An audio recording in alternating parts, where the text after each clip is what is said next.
La autoridad tributaria está empezando a fiscalizar a través de un nuevo procedimiento.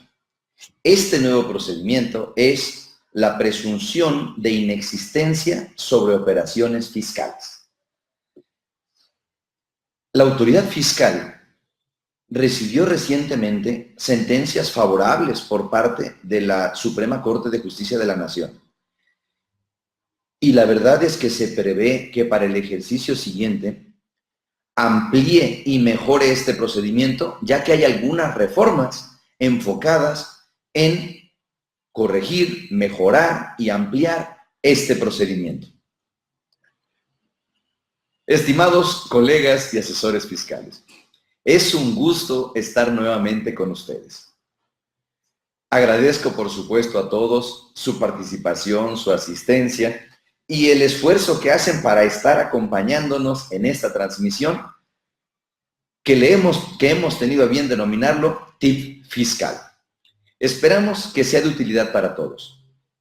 Creo que es el momento de invitarles a que nos hagan favor de hacer un comentario, de compartir esta transmisión para que todas aquellas personas a quienes les interese conocer sobre el procedimiento de la presunción de inexistencia de operaciones fiscales se entere y nos acompañe. Muy bien. También debo comentarles que las reglas de operación de este video en vivo van a ser de la siguiente manera. Vamos a hacer una exposición donde el objetivo de hoy va a ser comentar sobre los supuestos bajo los cuales el SAT presume la inexistencia de operaciones fiscales. Y lo más importante, mencionar de qué manera esto es aclarable. ¿Por qué? Porque en ocasiones contestamos al fisco algo que no quiere escuchar. Y esto, por supuesto, nos conlleva a ciertas problemáticas en la atención de estos requerimientos o actos de fiscalización de la autoridad. Entonces, este va a ser el tema del día de hoy. Vamos a hablar de estos supuestos bajo los cuales el fisco considera que hay inexistencia de las operaciones fiscales. Correcto. Pues miren, vamos a iniciar. Recordemos que la reforma del 9 de diciembre del 2013, publicada en el Diario Oficial de la Federación, un lunes, por cierto, un lunes, fue el que adicionó el artículo 69b del Código Fiscal de la Federación. Este artículo 69b establecía de manera muy precisa un procedimiento para considerar como inexistentes las operaciones de ciertos contribuyentes, que se considera realizan operaciones simuladas. Los contribuyentes hacen operaciones simuladas, pero el fisco federal dice, yo las voy a presumir inexistentes. Ahora, ¿bajo qué supuesto, bajo qué óptica el fisco federal considera inexistente estas operaciones? Muy bien, vamos a empezar. El fisco federal, de acuerdo a lo que maneja el artículo 69b de este Código Fiscal de la Federación, considera que se realizan operaciones inexistentes bajo cuatro supuestos. Cuatro supuestos. Número uno, que la persona que realizó las actividades no tiene activos para desarrollarlas. Número dos, que la persona que realizó estas actividades no tiene personal para desarrollarlas. Número tres, que la persona que desarrolló estas actividades no tiene infraestructura y por lo tanto tampoco tiene capacidad material para realizarlas. Y la cuarta y última es que estos contribuyentes no estén localizados. Vamos a iniciar comentando que estas razones no son incluyentes, son mutuamente excluyentes unas de otras. Con que el fisco federal identifique una de estas situaciones, con eso será suficiente para que determine que las actividades que se desarrollaron con un contribuyente, el fisco las va a considerar inexistentes. Muy bien. Ahora, lo interesante es identificar cómo se pueden realizar estas aclaraciones. Hay un procedimiento muy específico marcado en el mismo código, en el artículo 69, de cómo deben hacerse las aclaraciones con el fisco federal. Entonces, tomen en cuenta lo siguiente, colegas y asesores. No se trata de presentar una carta para decirle, por favor, fisco, considérame que esto es correcto. No, hay un procedimiento específico, pero en el procedimiento específico tenemos que desvirtuar la presunción específica que el fisco nos da. Entonces, si les parece, vamos a iniciar con la primer presunción de inexistencia, en la cual debo decirlo, nuestros amigos que participaron en la encuesta, los que participaron en la encuesta que manejamos dentro del evento, la mayoría respondió que quería saber cuáles eran la presunción de operaciones que había de acuerdo a este tipo de actividades. Vamos a verlo, permítanme un momento. La mayoría de las personas que participaron en nuestra encuesta, que la hicimos dentro del evento, a lo cual les agradecemos mucho su participación, es que querían saber cómo se puede desvirtuar ante el fisco, cómo se puede desvirtuar ante el fisco cuando ellos presumen la inexistencia de operaciones de quien no tiene activos. Y es bastante interesante. ¿Saben por qué? Porque ese es el primer supuesto que hoy vamos a platicar. Muy bien. Empezamos a comentar, donde les recuerdo, por favor, señores, colegas, asesores fiscales, con mucho gusto, háganos favor de hacer sus preguntas. Solamente voy a responder las preguntas que hagan durante la transmisión. En ocasiones, en veces anteriores, algunos amigos, algunos colegas han preguntado fuera del aire y ya no estoy en la posibilidad de responder esas preguntas, pues con la intención precisamente de beneficiar a todos los que nos están escuchando. Entonces, yo les pido amablemente que si tienen alguna pregunta, bajo el formato que mi equipo de producción está mostrándoles seguramente dentro del texto de este video, nos hagan favor de hacer estas preguntas y con mucho gusto las contestaremos en el transcurso. Pues bien, cuando un contribuyente, y esto es muy importante, cuando el fisco determine que un contribuyente no tiene los activos para prestar la operación, es muy importante que nosotros identifiquemos qué activos son con los que realmente contamos. Y voy a poner un ejemplo.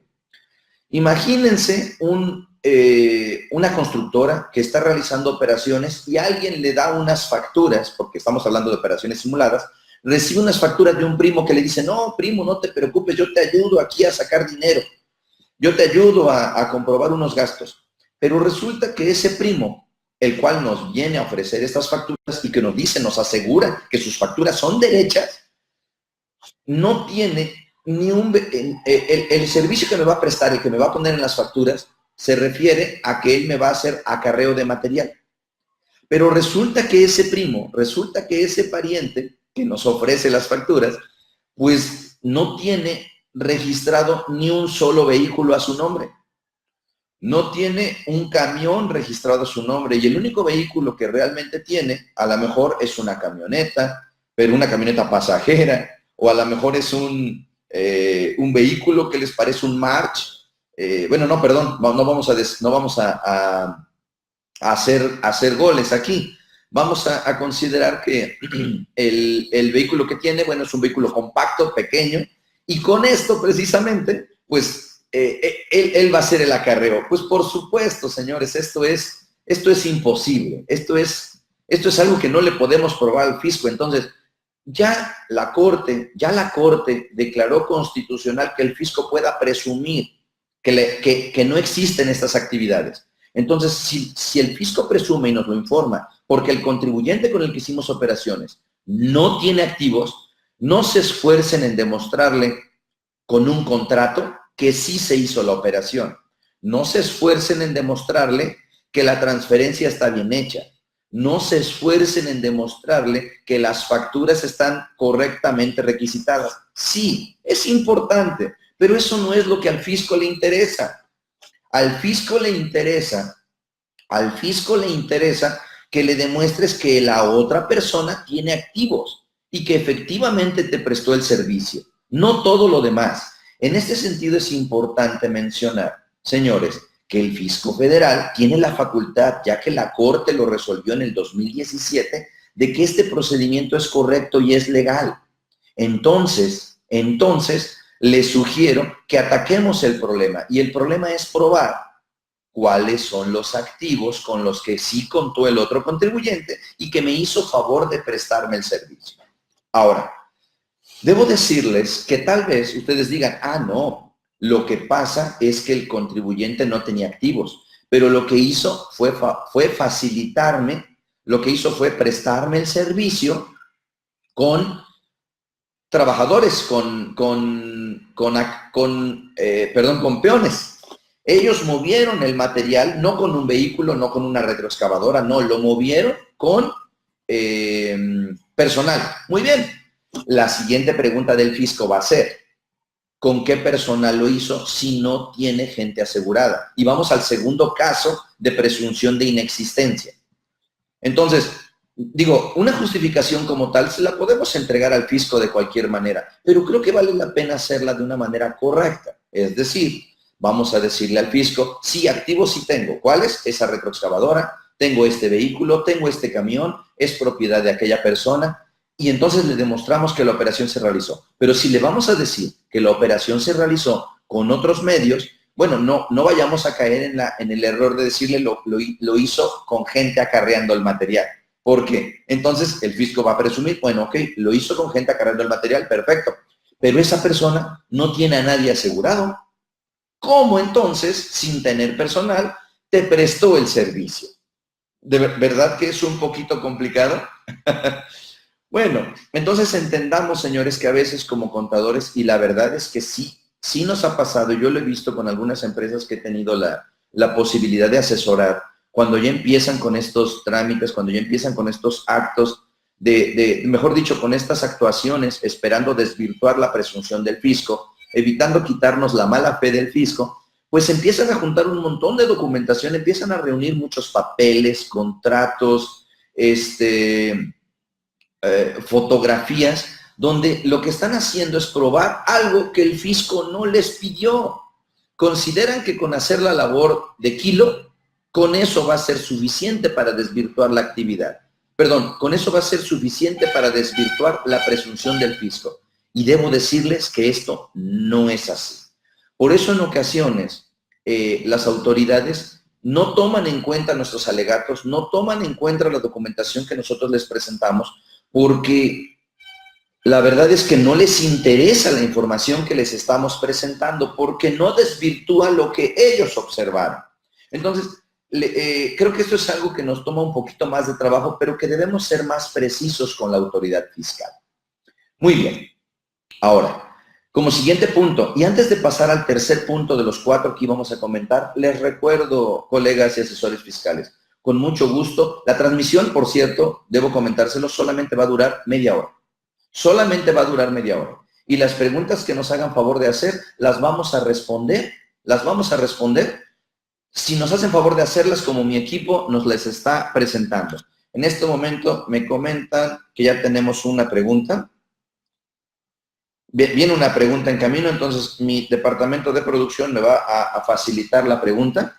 Y miren, vamos a continuar con esto. Les comentaba yo las reglas del juego. Empezamos en punto, la verdad, se los pido. Siempre empezamos nuestras transmisiones en punto y con esto pues preferimos darle esa ventaja, ese respeto a los compañeros, colegas que se conectaron en punto de las 10 de la mañana, que fue cuando empezamos.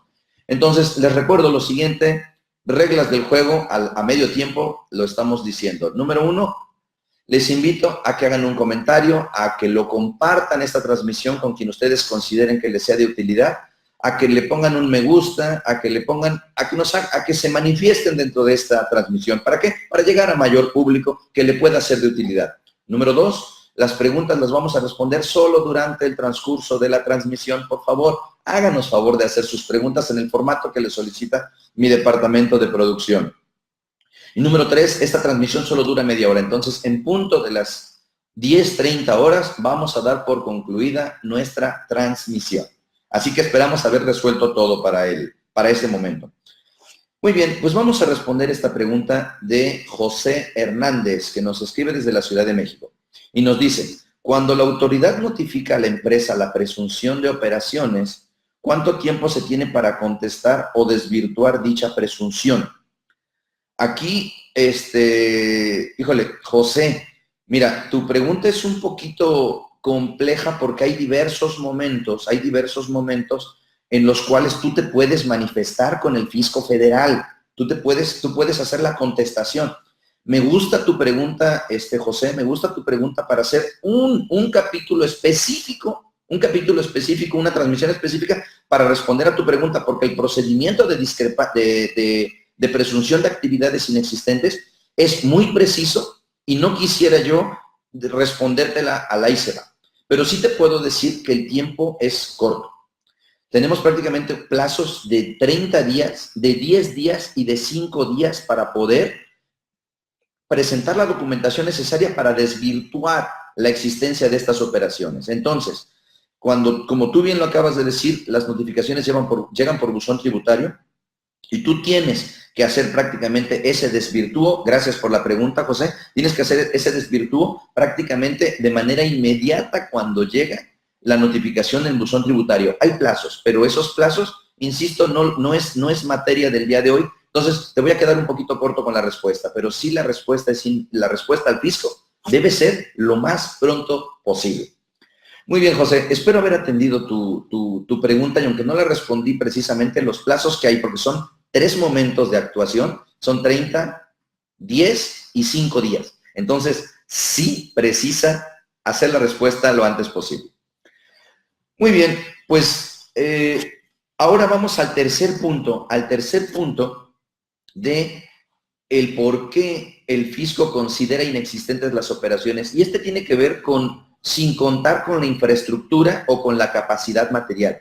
Y fíjense que este es uno de los más complicados de demostrarle al fisco federal, el desvirtuar la presunción. ¿Por qué? Porque, por ejemplo, a lo mejor nosotros contratamos, imagínense que vamos a iniciar la venta de un producto nuevo en la sierra de Zongolica, ¿sí? Y resulta que para vender nuestro producto por allá, contratamos a una persona que es experta y conoce toda la sierra. Entonces, la factura que esta persona me entrega por su conocimiento de la sierra, por su conocimiento de la localidad, es una factura alta, tal vez, imagínense, 300,000 pesos por difundir mi producto en aquel lugar. La problemática a la que nos enfrentamos es que la persona nos entrega la factura y la factura solamente dice promoción del producto en la sierra de Zongolica. Imaginemos de buena fe que realmente sí se dio la operación. El fisco va a decir, bueno, es que esta otra persona no tiene ninguna declaración, esta otra persona no tiene ningún antecedente, prácticamente no declara, y yo veo que no tiene la posibilidad de prestarte ese servicio. ¿Por qué? Porque no tiene infraestructura, no tiene activos, no tiene en infraestructura, perdón, me refiero a infraestructura tecnológica. El fisco ya verificó que no tiene infraestructura tecnológica, no tiene capacidad material para prestarte el servicio. ¿Por qué? Oye, ¿cómo te va a cobrar 200,000 pesos si se trata de una persona que vive allá? Y que lo más importante del asunto es que no tiene un título tal vez universitario, no tiene una especialidad, no tiene un conocimiento técnico, es decir, no tiene la capacidad material para realmente prestarte un servicio, no tiene la capacidad material para prestarte un servicio de difusión o de mercadotecnia de tus productos en la sierra. Entonces, aquí lo importante, señores, es cómo le vamos a demostrar al fisco que esa persona sí tiene esa capacidad. Número uno, pues a lo mejor dirán ustedes, no hace falta que tenga un título universitario para poder promocionar allá en la sierra esto. Ok, estoy de acuerdo.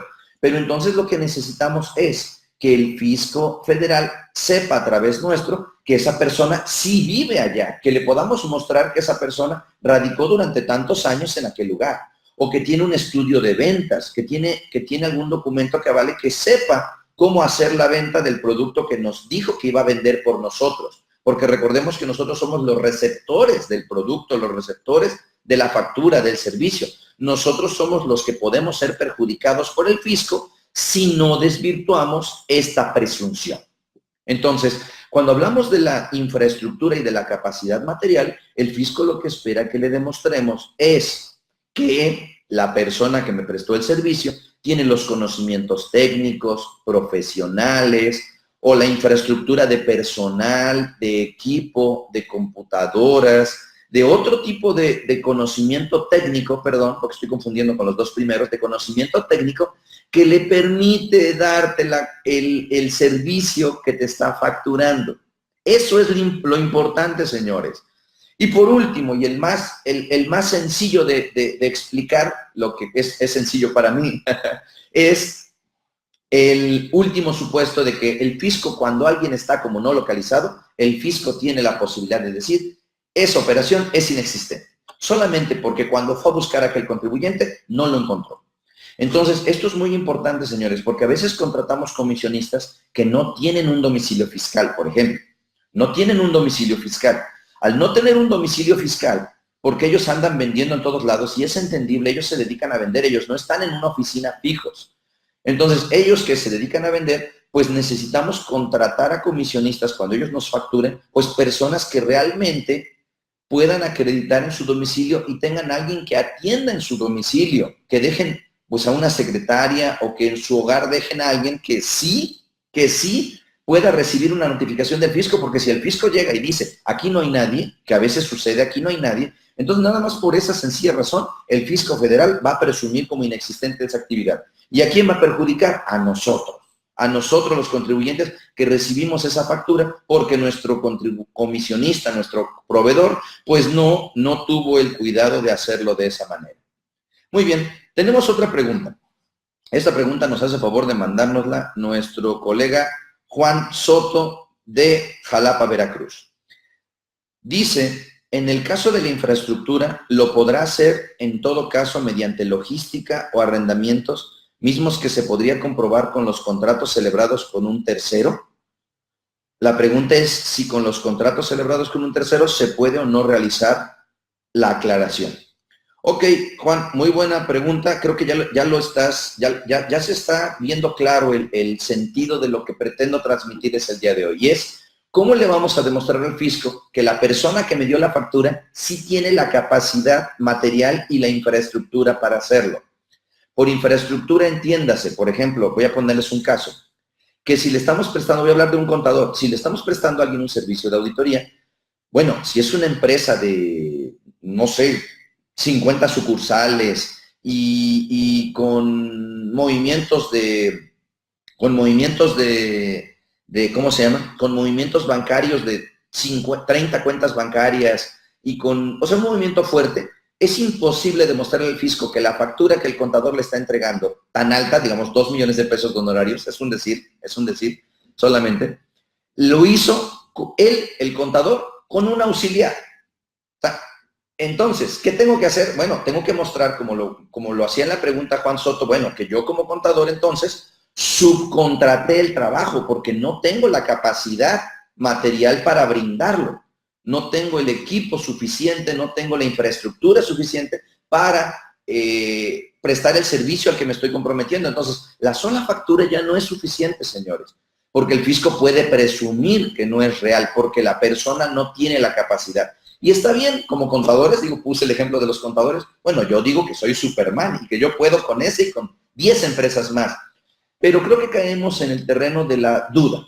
Y en el terreno de la duda, señores, es donde nosotros debemos defendernos, porque el fisco va a presumir como inexistente eso. Lo que tenemos que hacer es desvirtuarle la presunción. Entonces, respondiendo a la pregunta de Juan Soto, creo que sí se puede con contratos, sí se puede con subcontratación, sí se puede con otros elementos, pero tenemos que demostrarlo. Y lo importante es que lo hagamos con proveedores, la subcontratación de arrendamientos, de servicios profesionales o de lo que sea, lo hagamos con proveedores que sí tengan la capacidad material y la infraestructura, que era el tercer punto que estábamos comentando. Ahora, me regreso ya después de atendida, espero haber respondido, Juan, tu respuesta. Aquí mi equipo de producción se encarga de comentarles, pues que ya están respondidas y atendidas sus inquietudes. Es precisamente ir al último, el de no localizados. Entonces, la verdad es que si luego sabemos de algunos proveedores de nosotros que el lugar donde prestan sus servicios es un cuartito muy chiquito, donde no tienen oficina, no tienen recepcionista, no tienen teléfono, que hasta a nosotros mismos nos cuesta ubicarlos, entonces creo que podremos darnos cuenta, evidentemente, que al fisco le va a pasar lo mismo. Si nosotros a veces no podemos localizar a nuestros proveedores, ¿a poco no? Imagínense si el fisco le da este tipo de situaciones. le da este tipo de situaciones. Pues por supuesto va a ser una complejidad para nosotros poderlo probar.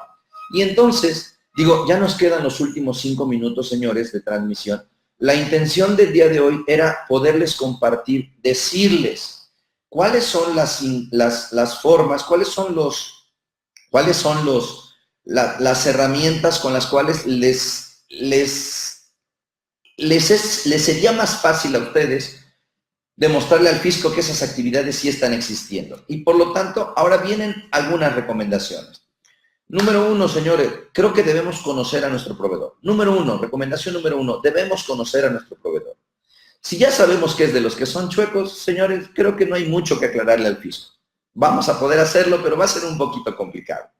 Entonces, si ya conocemos a nuestros proveedores y sabemos que son de los que sí realizan operaciones simuladas, bueno, pues ya entonces lo que nos queda es tratar de defendernos de la mejor manera posible.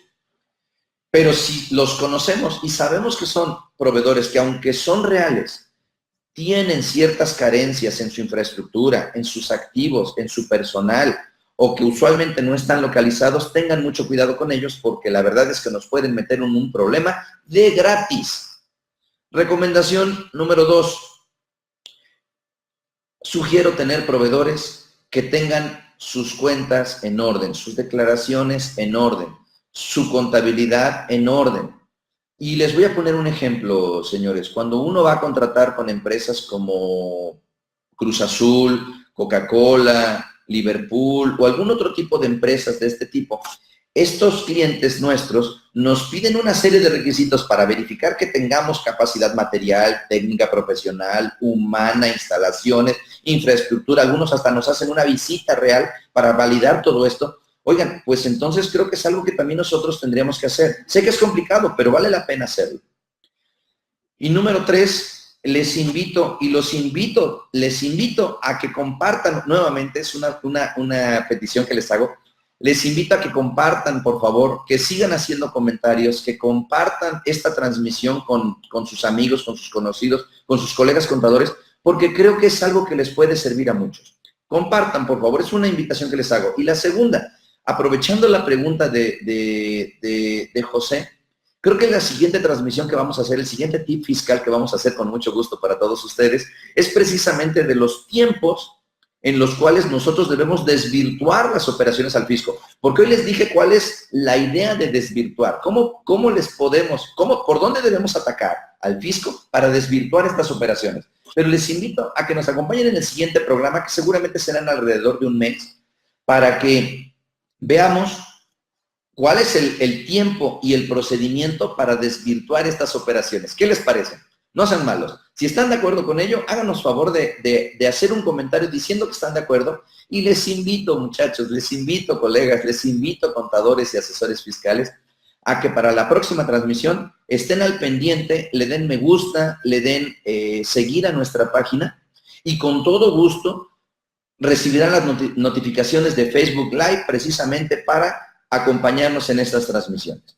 Ok, tenemos otra pregunta de Susana de Jalapa, Veracruz. Muchas gracias a Jalapa que nos sigue con todo gusto. Y nos dice, las personas físicas que prestan servicios por oficios y que sus costos son muy altos, pero que no necesitan más personal que él mismo, ¿el fisco puede decir que cae en uno de estos supuestos? Yo creo que no, Susi. Yo creo que no, Susana, porque tienen que ser, o usualmente el fisco sospecha de operaciones exorbitantes, de operaciones muy altas, de operaciones que no concuerdan con la realidad. Digamos, un mueble, vamos a hablar de un mueble de cedro.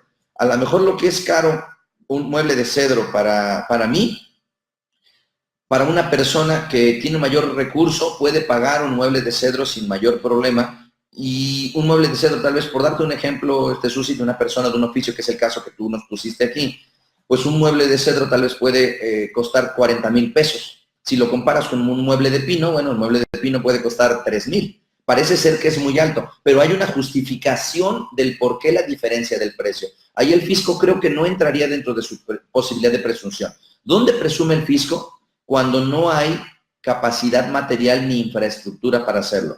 Un artesano puede vender un mueble carísimo. Te comento un caso, Susi, permítame compartirles una experiencia. Fui hace poco a Oaxaca y nos hicieron el grande favor de llevarme, de unos colegas de allá, de llevarme a un lugar donde venden alebrijes, que son unas figuritas de madera, de las cuales tengo unas aquí atrás, allá arriba, no sé si la notan, miren, aquí arribita. Es un alebrije que compré como recuerdo, y ese alebrije, señores, es barato por el tamaño que tiene, pero barato entre comillas. Ese alebrije que tengo allá arriba es caro en comparación. No voy a darles el precio, no quisiera yo que sonara presunción, pero les comparto que otros alebrijes que ahí tenían, señores, llegaban a tener un valor de hasta 500,000 pesos. Una figurita de madera. Entonces, no va por el valor, no va por el precio, va más enfocado en si tiene o no la capacidad e infraestructura para hacerlos. Ahí el fisco no tiene nada que dudar porque tiene un taller, él tiene conocimiento y tiene otras piezas que hace. Pero cuando no cuenta con ello, entonces sí puede el fisco presumir porque hay un costo muy alto, a lo mejor 3 millones de pesos, y que no tiene la capacidad para hacerlo. Bueno, señores, pues se ha concluido este tiempo de transmisión, ya hasta me excedí un minuto. Les agradezco que nos hayan hecho el grande favor de acompañarnos. Es un gusto para mí estar con ustedes. Les agradezco sus comentarios, les agradezco sus felicitaciones, les agradezco sus saludos. Es un gusto para mí realmente compartir con todos ustedes, esperando que les sea de utilidad. Les invito nuevamente a seguir nuestras publicaciones en redes sociales. Búsquenos, síganos como gjuareslopez.com. Denle me gusta, denle compartir, inviten a sus compañeros, a sus colegas, a sus amigos, que les sea de utilidad todo esto. Créanme, lo que yo comparto y lo hago con mucho gusto. Me gustaría que llegáramos a todavía más colegas a quienes esto les sea de utilidad. Señores, muchísimas gracias. Gonzalo Juárez López Jr., servidor, orgullosamente contador, y nos vemos hasta la próxima.